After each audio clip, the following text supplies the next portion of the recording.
നമസ്കാരം, പ്രേമരാജൻ മുന്നാട്. അപ്പോൾ നമ്മൾ യാത്രാ മധ്യത്തിൽ കണ്ട ഒരു കാഴ്ച നിങ്ങളെ കാണിച്ചു തരാണ്.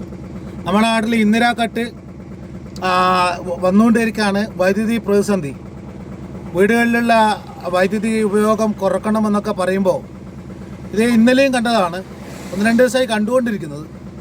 അപ്പോൾ ഇന്നിപ്പോൾ കണ്ടപ്പോഴാണ് ഓർമ്മ വന്നത് ഇതൊന്ന് പകർത്തി ജനങ്ങളുടെ ശ്രദ്ധയിലേക്ക് എത്തിക്കണമെന്ന്. അപ്പോൾ ഈ ലൈറ്റ് കെടുത്തേണ്ടത് ആരാണെന്ന് അറിയില്ല. പക്ഷെ ഇപ്പോൾ ഉച്ചക്ക് 12 മണി 1 മണിയായിട്ട് കത്തിക്കൊണ്ടേ ഇരിക്കുകയാണ്. അല്ലപ്പാ, എന്റെ പ്രേമ കുറച്ച് മുന്നോട്ട് പോവാതി.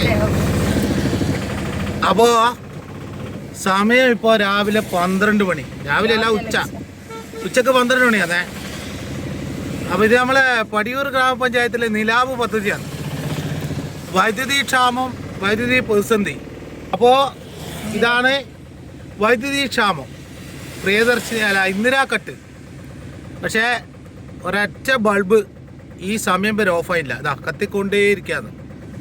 ഈ ലെവലിൽ എല്ലാവരുടെയും കത്തിക്കൊണ്ടിരിക്കുകയാണ്. ഇതാണ് അവസ്ഥ. എന്നിട്ട് വൈദ്യുതി പ്രതിസന്ധിൻ്റെ പേര് പറയാം.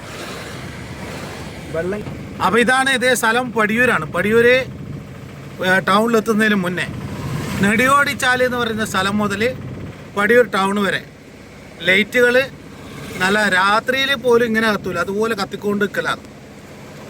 എന്നിട്ട് പറയാണ് വൈദ്യുതി സ്ഥാപനം. അപ്പോൾ ഇതാരാണ് ഇതിൻ്റെ ഉത്തരവാദി എന്നൊന്നും നമുക്കറിയില്ല. KSEB, വൈദ്യുതി മന്ത്രി, പഞ്ചായത്ത്, ആരാന്ന് വെച്ചാൽ ഇതിൽ ഒന്ന് ഇത് കെടുത്താൻ വേണ്ടിയിട്ടുള്ളൊരു സംവിധാനം ഉണ്ടാക്കിയാൽ നല്ലതായിരുന്നു. അല്ല, ഇനി കാർമേഘമായതുകൊണ്ട്, മഴേൻ്റെ സമയവും കാർമേഘവും ആയതുകൊണ്ട് അങ്ങനെ കത്തിച്ച് വെച്ചതാണെന്നും അറിയില്ല കേട്ടോ. അപ്പോൾ അതാണ് അവസ്ഥ. വൈദ്യുതി ക്ഷാമം നാട്ടിൽ നേരിട്ടുകൊണ്ടിരിക്കുമ്പോൾ വീടുകളിൽ കത്തുന്ന ബൾബ് ഓഫാക്കണം, പിന്നെ ഉപയോഗം കുറക്കണം എന്ന് പറയുമ്പോൾ റോഡുകളിൽ പകൽ വെളിച്ചത്ത് കത്തിക്കൊണ്ടേയിരിക്കുകയാണ്.